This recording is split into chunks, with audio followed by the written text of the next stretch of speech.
Good morning. It's nice. There's loads of people here. It's brilliant.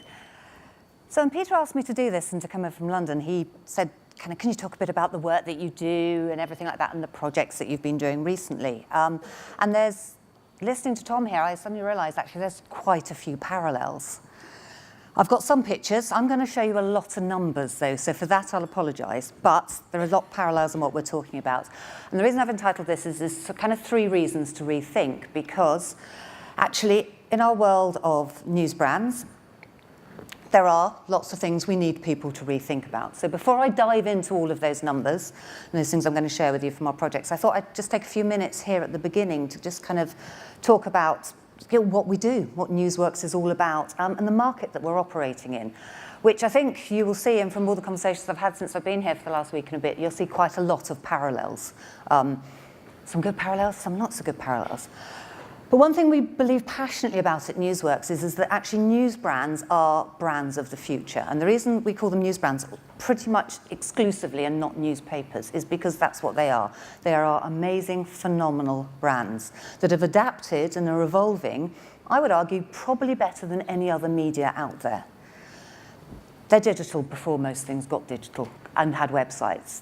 They're on Snapchat, they're on Facebook, they're on Google. Everything that you can throw at these brands and this form of journalism, they've gone, okay, we'll take that, we'll give it a go. Our brands we've got 21 national newspaper brands in the UK. It's a ridiculous number. People talk of consolidation all the time, but they matter to people. I'm being a little kind of broad with my things there, because that includes Sundays and dailies, but 21, they matter to people's lives. And every single one of those, from the Sun to the Telegraph, has embraced Snapchat. It means that the Telegraph, which a while ago was always thought of for us as being kind of a retirees kind of quality newspaper, is growing their audience through lots and lots of kids, 16, 17, 18-year-olds, who read the Telegraph because of Snapchat. And they'll go on a journey with that brand. So they are brands that have embraced everything. They have greater reach than they have ever had before. I mean, forget the kind of glory days where people used to talk about great circulations. They reach more people than ever before, over 24 million people every single day. It's great. And they can dominate everything. You know, they dominate the TV news agenda. Every morning, they sit there and look at the front pages of the papers. Every radio station discusses what's in the papers today. These are brands that matter, and they're breaking big stories. They're the people that are holding everyone to account. They're challenging sports people, they're challenging politicians, they're doing the things that great journalism's meant to do. They're shining the light in dark places. They're reporting the stuff that the people don't always want to be reported. So we think they have an amazing future. However, the industry and the climate we work in doesn't always quite see it like that. Every month we have, as I'm sure you do, the ABCs, our circulation figures come out, and everyone loves to dig deep into them and kind of talk about whether the print figures have gone up or mainly down, I'm afraid, and whether it's kind of 0.1% or whether it's 10%, et cetera, et cetera. And in all of this discussion over this, dwelling over this printed bit, no one's giving us a cursory glance over here to what's happening on all the other platforms. They just forget that, let's just talk about the bad news over here. When in actual fact, as I've just said, reaching more people than ever before. Why aren't we talking about that? The other thing that we're dealing with is that the filter bubble is in full force. London, I'm guessing, is a bit like Sydney. The advertising agency market is very similar. It is mainly recruiting lots of fabulous young people in their 20s and 30s, those people that we hate the word millennial to. Never in the world. 18 and 34-year-olds, what do they have in common? Nothing. Why are we putting them all together? You know, the only other group of people that have so little in common are probably newborn babies and 6-year-olds. We don't try and put them all together. So why are we doing it with these people? But we're full of them, and they're amazing, and we love these people. I have 2 of them of my own. They're great. However, they have a terrible tendency of thinking that everyone's like them, because actually we all do that. Just maybe, as we're a little bit older, we've decided that maybe they're not quite like us. So we sit in this world of we're in the capital city of the country, which puts you in a massive filter bubble to start with, and then we put them in another bubble, which is the media bubble, which is the one that embraces everything, that takes everything new, that thinks that everybody constantly does everything like them. And unfortunately, the rest of the country, or fortunately, isn't quite the same. As you're right, we don't all constantly do lots of voice searching, because actually nor do they just think they do, and the rest of the country's not doing that. So there's this real tension going on as to how you, in theory, should be planning in a world that you kind of aren't recognising very much yourself. And then the other challenge that Tom's talked quite a lot about that we're dealing with is this grand illusion of precision that comes with the world of digital. Because that's exactly what it is. It's this idea that actually the only way you can measure effectiveness is increasingly on those immediate measures. Did something happen right now? And if you can't prove to me it's happened right now, which you tend not to be able to prove in the world of news brands, in the world of telly and radio, then it probably didn't work at all. Used to work, just doesn't work anymore. But let's not worry about that too much, because right now there's all this data, and it's telling me this, and it's giving me all these short-term indicators, and that's it. And we've got this weird world going on where everyone's blaming everyone else for it. And it's this horrible circle that's gone on, because I ended up having a conversation with a city analyst about it, because what happens in the agencies, you say to them, but why are you so focused on this short-term? The clients want it. And you go, okay, I'll go and talk to some clients about this. You go and talk to clients about it and go, well, okay, what's this about, this short-term data? You've been in marketing for a long time. You know there's more to it than that. And they're going, yeah, I know, but it's my board, it's the CEO and the CFO. They want it, and they want it because they're getting pressure from the city, because they have to be showing these quarterly returns right now, So in the end, I thought, okay, well, let's go and try and speak to some of these people in the city as well, see why they want it. So I went and talked to a few analysts, one at Citibank, one over here, and oddly enough, the city don't seem that obsessed with it as we all thought they were.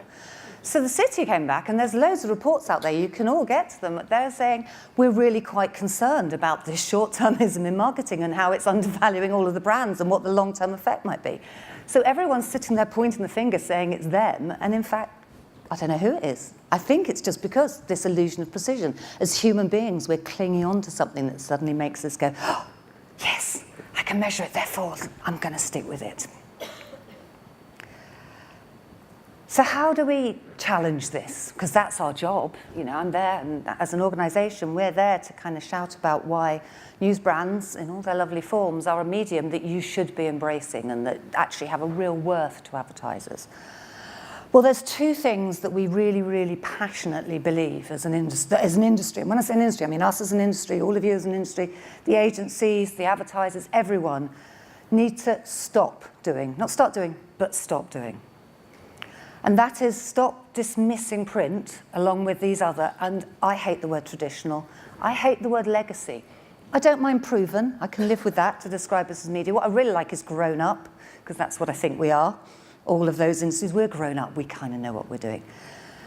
But we should stop dismissing them just because we can't, or don't, because we should or we shouldn't, supply this right now, what happened next metric, because it doesn't make us anywhere less effective. And the other thing that we should really do, and this is where we've got this question, is stop treating and talking about this word digital as if it was a form of advertising. It's not. It's no way more a form of advertising or a media channel than paper is. Paper's not a form of advertising, it's a delivery mechanism. It's a delivery mechanism for books, for magazines, for newspapers. In that form, it's out of home, has some paper in it. It is not a form of that. And there is a huge difference. Not all things on digital are equal. Everything from sites of, singing cats and flying dogs, fabulous though that may be, is not the same as the world of professionally curated journalism. I have no idea why we've got a fishing boat picture for this. You send things to design and they come out, it's a beautiful picture, but it has no relevance. But let's just look at it and go, that's a nice fishing boat. But it is. We manage in our daily lives, and this is the other thing about our industry that we challenge to do is sometimes we all get our work heads on, and we get our real people heads. I mean, it's not that we generally have them at home and we switch them over, hopefully. However, we get a bit engrossed in our world, don't we? And we get a bit obsessed and a bit up ourselves about it. And we end up thinking too much about this. And the fact of the matter is if we go back and start just being normal human beings again, we realise that we don't think about these things as platforms. Again, go and have a chat with someone in the street and talk about media platforms. I think you're a loony. We just move around between things. You watch this screen for this, you pick this up. You might on a plane ditch it all and read a book in a physical thing. You might put a printed newspaper up. You might not. If I was to right now tell you that I just read a great book, I am pretty certain you would ask me who wrote it and what the title of the book is. I'm absolutely convinced you would at no point say to me, so was that the hardback version, the paperback version, or did you read it on your Kindle? Because you wouldn't care, because it's utterly irrelevant to how good that book is. So why as an industry do we constantly have to unpick all of these platforms? Mystery. So, to help us in our mission of ours, we have our research program, which is a lot of what I'm going to talk to you about this morning. It's what we like to call our kind of beating heart, our fuel. It's the thing that kind of is our DNA in there. But for it to resonate and to be meaningful to our audience out there, and our audience is like you, our stakeholders who own all the titles, but also agencies and clients. They're the people that we really need to get to listen to us. We have to set ourselves some rules and some guidelines. Because actually, it's really easy as a trade marketing body, when you're out there talking to people and going, you know what, these news brands are amazing, for them to turn around and go, yeah, but you would say that, wouldn't you? Because of course that's what we're meant to say. So we need to try and be able to focus these and set them in such a way that it makes people stop and listen and not just do it because thinking that we're saying it because we're paid to do that. So we frame it in not just talking about news brands, but where we start every project from is trying to look at what the bigger business challenge or consumer challenges out there. Follow that by what the comms challenge is in there, and then how do news brands fit into this? Because much though I would love the world of news brands to be the answer to everything out there, it's not. You know, they have a fab role to play in terms of marketing and in terms of delivery for clients and advertising, but they're not the perfect answer to every challenge. And it's important that we recognise that. It gives us credibility, if nothing else. So we set our projects out and we do that, and we also think that to make them worthwhile to people, they have to do one of these three things. They can do both, do two, they can do all three if we can manage it, but they have to do one of three things. They either have to be a piece of work that is a piece of thought leadership, you know, really out there challenging the status quo, something that will change people's perceptions, but also something that's useful. It's great having grand ideas, it's great being able to talk about things, but actually delivering people some facts and stats and numbers and tools that they can use.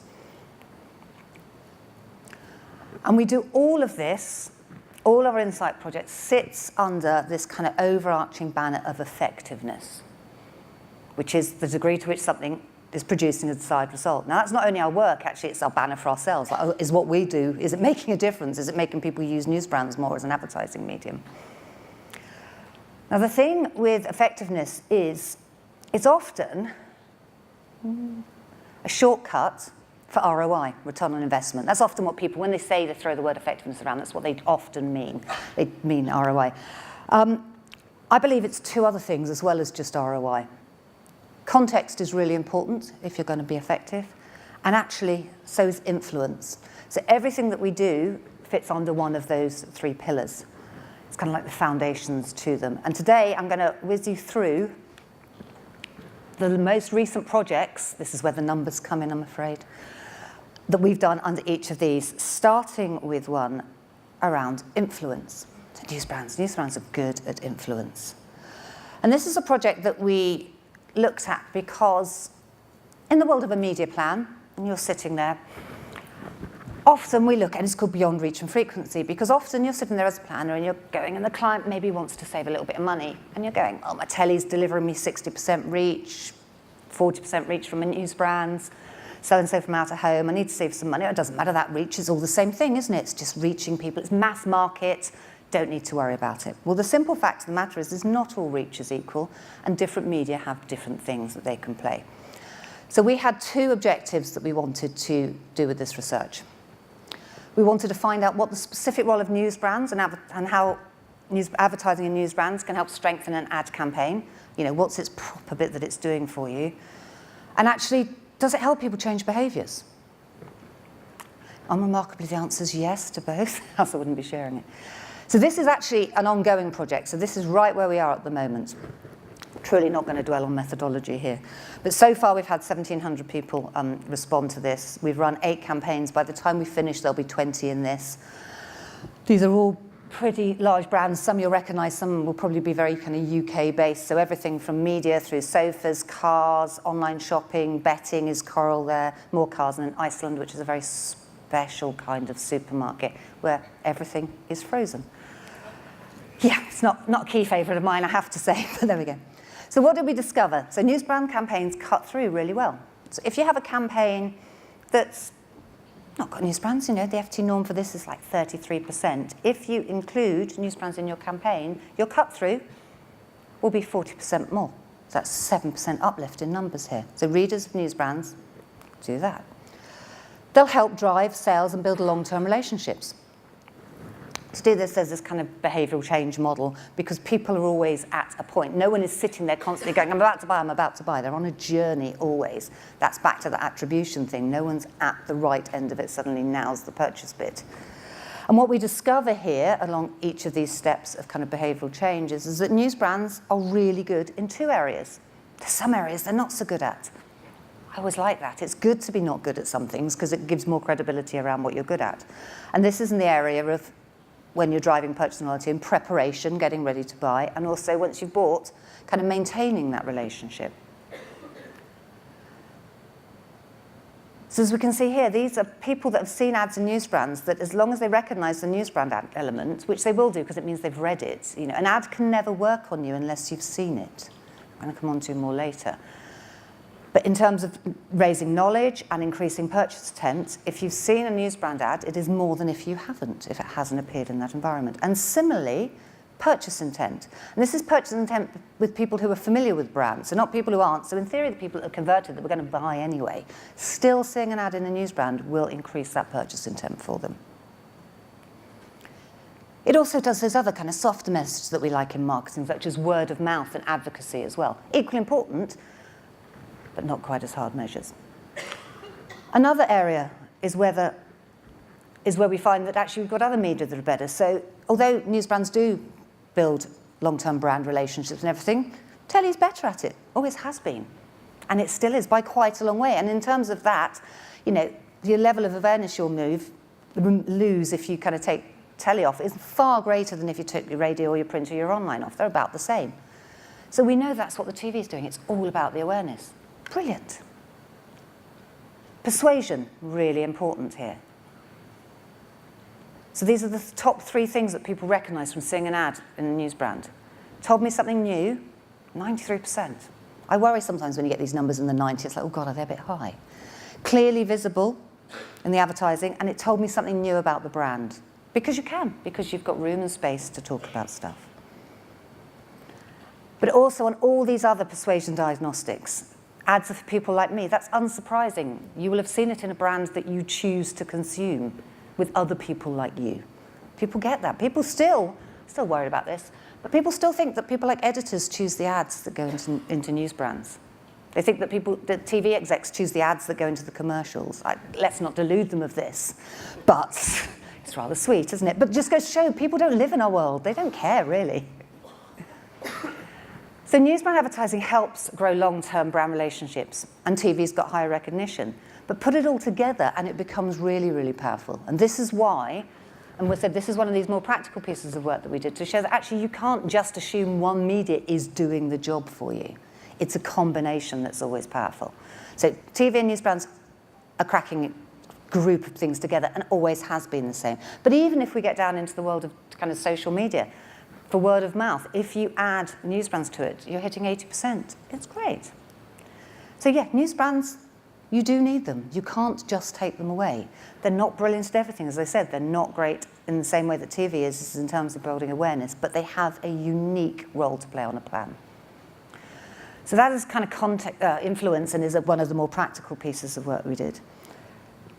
The next one is under this ROI pillar, which is the effectiveness kind of thing that everyone always talks about in the main. And this is a big piece of work we've just released called Planning for Profit. A profit, it's a good thing, profit. It's what most businesses should be looking for. You'd think, to be successful, profit quite important. But proving that link between them is actually quite hard. I've already touched on this kind of illusion of digital precision and the fact that actually everything in digital is where we should be, and that's where we can kind of count things and measure it, and because of that kind of thing. But actually, as we said, paradoxically, I think digital's probably turned the measurement clock backwards, not forwards. It's not about the fact that all digital display is the same, and that's the Group M project, I can talk about that. But lots of people do work around the kind of ROI field. We've done some ourselves. You know, our equivalents in the UK of Thinkbox for Telly and the Radio Centre have done 2 pieces of work this year as well. And this work that we've done builds on this. I'm never a big fan of putting out a piece of ROI work that kind of declares my ROI is bigger than yours. For 2 reasons. One, that's quite hard to say. And B, it's not helpful. Because I would say that, wouldn't I? And actually, it's not true. There is a pretty good kind of set of stats out there that show what the ROI by media is. But it's much more nuanced than that. You know, what the answer is £1.52, I think, for news brands. Great, what are you going to do with that? It's too much aggregated data. You can't plan using that. So we created this new piece of work that's looking at 2 things. One, as I said, is about profit, but more importantly, the effectiveness of both print and digital news brands, which had not been done before. It hadn't been done before because no one was interested. It hadn't been done before because no one cared. It had been done before, not been done before because people hadn't been measuring the digital stuff correctly, because it had been this big bucket over here, this medium, this thing being created where all digital just got chucked into it and no one cared what kind it was. So to be able to understand what the uniqueness of digital news brands was adding was really hard. So we started this project 2 years ago when we briefed Bench Marketing, part of Omnicom, to actually start unpicking their econometric models and all of their models going forward to actually start coding them in such a way that they actually could see what the digital news brands are doing. So that worries me a bit, that of all of the big agency groups that we talk to out there, no one could tell us what the unique bit of a digital news brand was, because no one had measured it. How on earth can you in all of this data, can you be making decisions when you're not measuring something? You're just counting it all as one. It's a bit scary, isn't it? So historically, I said, we'd always focused on print on these things. And it's still really, really important. It's a lot of where the money goes.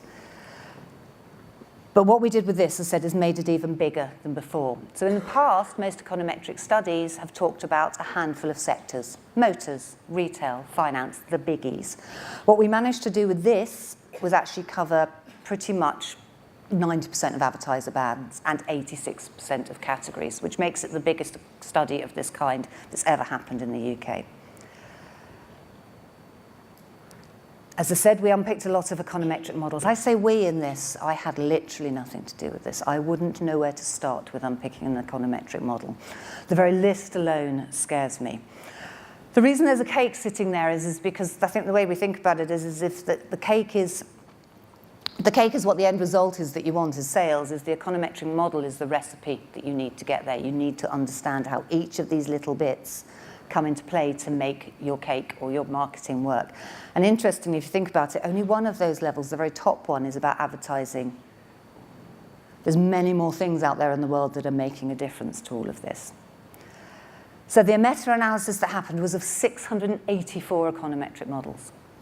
And these models are an aggregation, but they ran from 2011 to 2017. And as time goes on, we will just continue to add more and more into them for us. And what we were looking for is not that typical sales return on investment, because actually, sales, quite easy. You know, discount, you can sell stuff. Bulk things together, you can sell stuff. Sales aren't necessarily going to drive profit for you. Sales aren't necessarily going to make you a successful business. But profit is. Profit is what everyone wants. I don't think anyone out there in any conversation is ever going to go and chat to an advertiser or a client and go, do you want more profits? And them go, no, thanks, I've got plenty. I don't need any more of that profit. So how do we calculate profit return on investment? Sales revenue, hypothetical, obviously. What's your profit margin? And Bench Marketing know for all the clients that they've got in their economic models what their profit margins are. What's your media investment? Divide the two together. That's your profit return on investment too. To get there, this was split into something called tertiles, which is a word I'd never heard of until this project. And what they looked at here is literally all of the media spends by category and split them into what their natural thirds are. So it didn't matter, it was, if there are 100 cases in each one of these, there are 100, or 300, there's 100 in each of these buckets. It wasn't defined by how much money they spent, it was exactly split like that. And it allowed us in doing this to get something that we called the super categories. As I said, normally you have those things like finance and motors, but there are lots of categories out there that there just aren't enough studies. The data's just not robust enough to be able to go on its own. Utilities is one, remarkably, because in the UK we don't have that many utilities companies. So by able to kind of talk about them and say this is the definitive answer is actually impossible.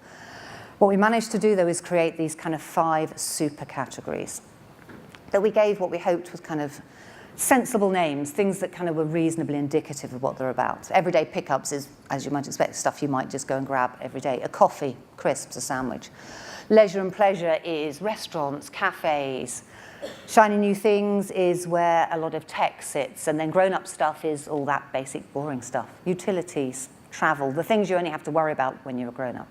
And you can see there, finance, motors sits under grown-up stuff. So we have category decks, and then we have all of this other stuff that works, that until this point, no one, if you had worked in a kind of coffee shop or if you were looking at something from FMCG, there's never been any kind of ROI figures for you because you didn't fit into one of the big groups.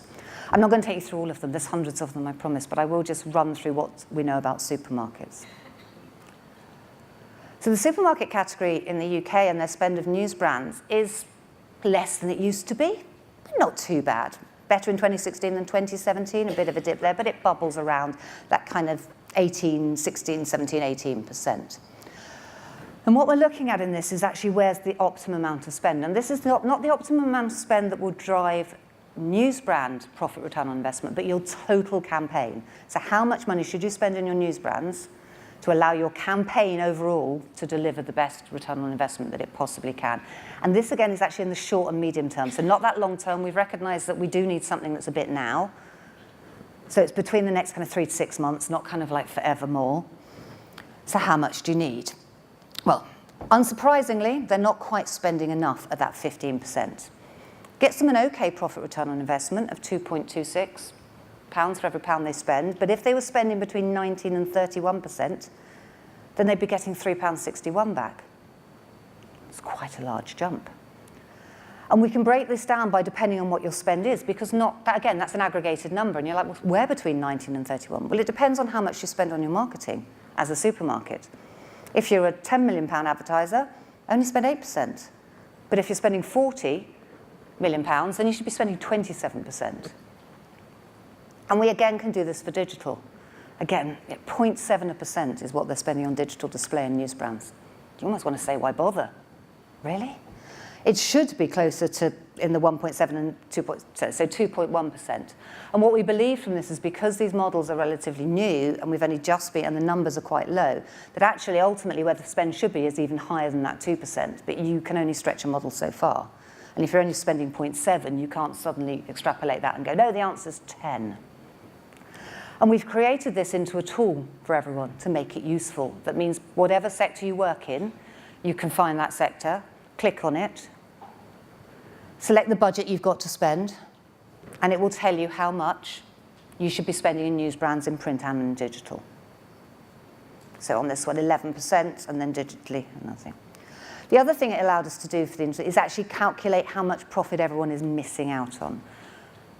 So in supermarkets, and I'll build this really quickly because you don't need to read it, they are missing out on, because they're not spending the right amount of money in news brands, on £246 million worth of profit. It's not surprising to think that these numbers in this project of ours, when we've been talking to clients and agencies about it, has resonated quite a lot. And they've gone, oh, actually, this is quite interesting, because it's giving them hard facts and figures they can work with, but also tools that they can go and play with themselves.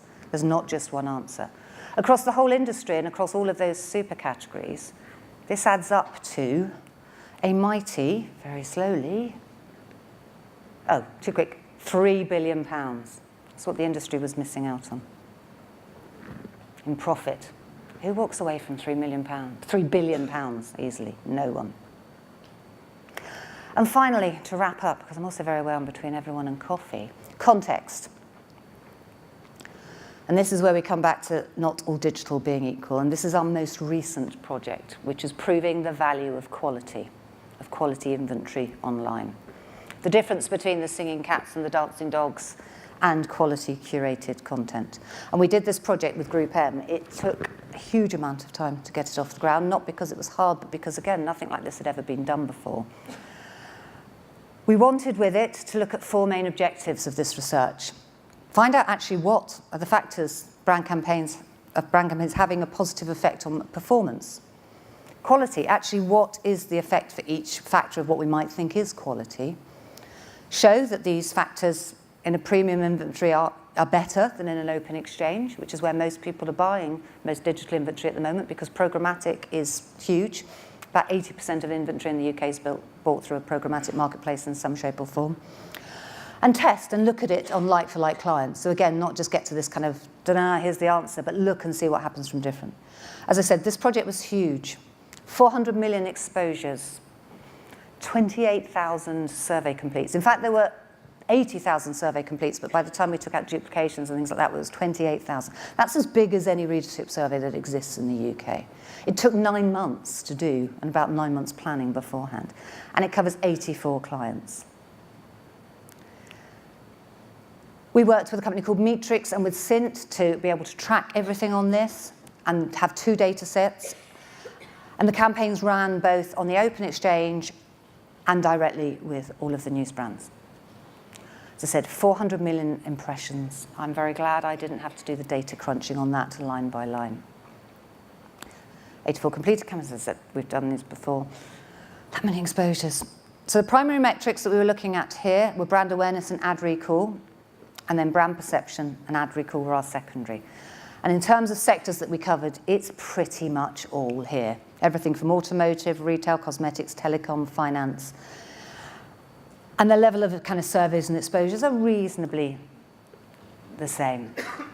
So what were we looking to do with this? Well, A, as I said, we wanted to define what quality delivery was, and we wanted to measure a quality environment. We wanted to look at it in the kind of brand safe exchange and also over in the published network. So we didn't just chuck it out into the kind of whole mass of the internet. We actually were still keeping it within a brand safe exchange. So that makes these numbers even more powerful. So what did we discover? Well, first of all, was the ad measurable? In the quality exchange, 82% of them were. Out there in the kind of open exchange, 72%. Not bad, 72%. Still means a third nearly aren't. Could the ad be seen? You'd hope that would be the case, wouldn't you? Well, in the quality environment, 82%. In the other exchange, 52%. So only just over half. That's not great, is it? Only half your ads can be seen. It actually gets worse than that. If the ad could be measured and seen, in the open exchange, only 37% of them could be. Now, imagine that conversation if only 37% of your print ad could be seen, or 37% of your telly ad could be seen or measured. I'm thinking that's going to be quite a fiery conversation. I'm thinking most clients wouldn't want to be paying for that. But in the open exchange, it's fine. Go with it. It's only 37%. What are we worried about? So no one's seen it and you can't count it. So what else do we know about that quality inventory? Well, we know that the ad was 42% more likely to be fully in view.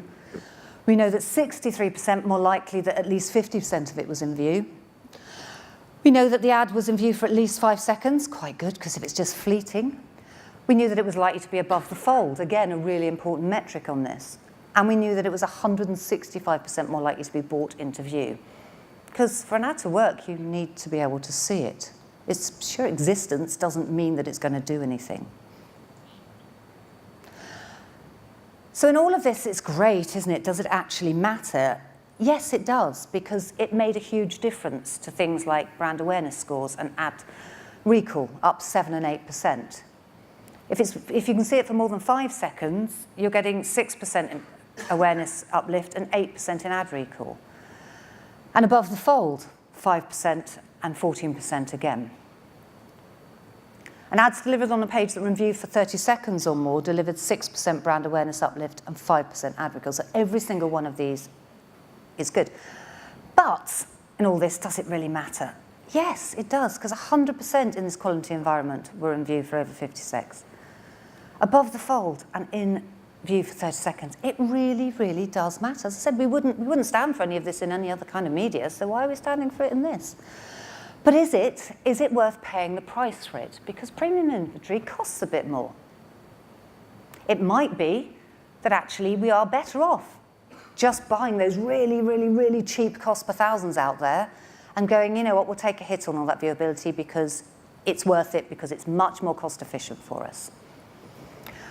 Well, the simple fact of the matter is actually it's not more cost efficient. Actually, it is 42% more cost efficient to buy in a quality environment. And if you're as old as I am and vaguely a Hitchhiker's Guide to the Galaxy fan as I was, then the fact that the answer was 42 made me chuckle a lot. It also made the younger members of my team just look at me like I was a mad woman and had to explain it. And still they were like, yeah. But yeah, the fact that 42, years I've waited for an answer to be that. But yeah, so actually it does matter. 42% more cost effective. It's not a small number, that. It is worth buying your inventory in a premium environment. So what are we doing with this? Because that's great, it's just a number, isn't it? Well, what we're doing with Group M now is we are working on a factor that can be fed into the programmatic algorithms, because the simple fact of the matter is programmatic platforms are here now. They're not going away. Just because we've said this doesn't mean, say, people are going to stop buying that way. Automation isn't necessarily a bad thing. It's a good thing. Without automation, there's no way in hell that the guys at Group M would have been able to take those 400 million impressions and crunch through that data. But we need to be able to get a quality metric into the algorithms.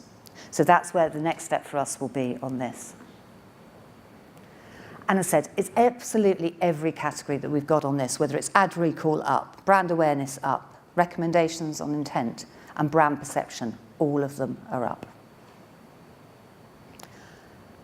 So, the three things that we're using to change the world of news brands, slowly but surely. And in the same way, this narrative of ours around ROI, context, and influence is making a difference. We have our latest Ad Association figures came out a couple of months ago, and for the first time in 7 years, the spend into news brands has increased year on year on quarter. And although it might end the year slightly down, it's going to be 0.1% and everything. And we're actually starting to look at predictions for next year of people re-looking at this and re-looking them as a media, because they do matter. They matter to people in a world at the moment where fake news and chaos is reigning. Actually, people like the brands that they're talking to, and it's time eventually for advertisers who I think have got there to actually go, you know what, that's where we're going to go and reach our people, because that's where the people are.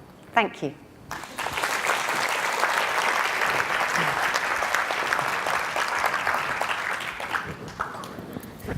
So that was another terrific talk, and I was it was a lot of numbers. I'm sorry. Very impressed at this 3 billion quid that's sort of sitting around there. I don't pretend to understand your assumptions, but look, it just sounds pretty amazing. You said something that struck me. Digital turned the measurement clock backwards, not forwards. Yeah.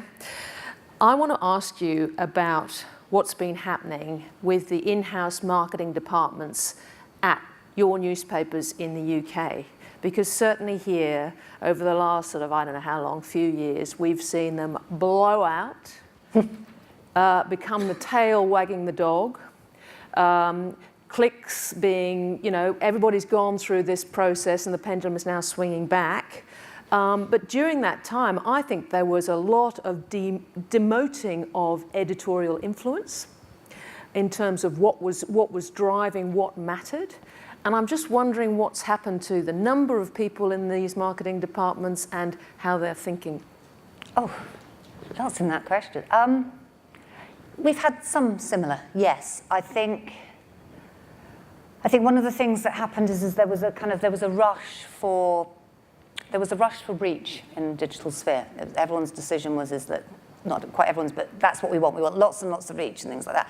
And within that, the traditional role of the marketing teams and all of that is easier just to kind of step away. I said it's back to that world of kind of, there's stats and facts here we can measure. We must be doing great because we've got more likes. That took years for everyone to sit around and go, what does that mean anything? And still no one really knows the answer. So I agree. I think there was a push away from that. I think we had less of a pushback from the editorial influence. I think in the UK that's always been incredibly strong. And we're still seeing, and have had over the last few years, real good, I'm pleased to say, investment in and allowing people in investigative journalism and around that, and lots of campaigning. But there is still that tension between that kind of what's the reach, what's the thing, doing like that. Lots of new dashboards being developed so people can track and the balance between subscription and ads. And my last question attached to that is that since you're here, we have a small favour to ask. How does that work? The Guardian's, Well, you know. We've, a bit like that ABC question I was talking about, another thing that we love to dwell on and debate around in the UK is which is the right business model for a news brand. Which is a bit odd, really, because I don't recall at any point anyone dwelling too long on what the right business model for most other things are. You know, we don't spend a lot of time, I always use supermarkets as an analogy here. We have a plethora of supermarkets in the UK, from kind of Waitrose at the top end, which is really posh, and then maybe Iceland down at the bottom where everything's frozen. Now, I'm no expert on retail business models, but I'm guessing that they're quite different. I'm thinking, yeah, one's all frozen, one's really posh. At no point do I ever see any great debate about which of their business models is correct. We just accept that they've done it. But we dwell on this. And the fact of the matter is for some people, so the Times has a paywall, another word I hate. How negative is that? Again, I pay for my money. I buy some food, I pay for them. It's not a paywall, it's just the value exchange I have to do. Rather not, but there we go. So we debate about paywalls and then Guardian methods. They're all just really interesting business models. Okay. And depending on the audience, so the Guardians, which is us, people subscribe to it, they donate money, is, I think, in some ways tantamount to the really unique relationship they have with their readers. Mm-hmm. Could anyone else replicate it identically? I don't know. Okay. Any questions out here for Vanessa? Come on. Must be one or two. Yes, sir. Round that there. Or yes. Thanks for lots of data.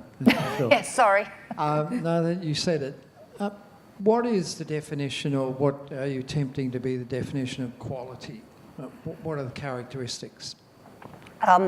It's an interesting one, this project, because we all tend to, with quality, kind of think about it, what we perceive it to be.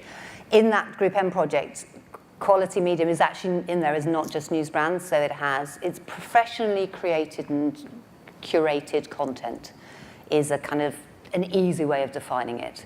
So, as I said, we don't help ourselves by talking about our own news brands as quals, mids and pops. And to some people, they would say that the pops market, so for us, the Sun and the Mirror, aren't quals. They are. They're professionally curated journalism.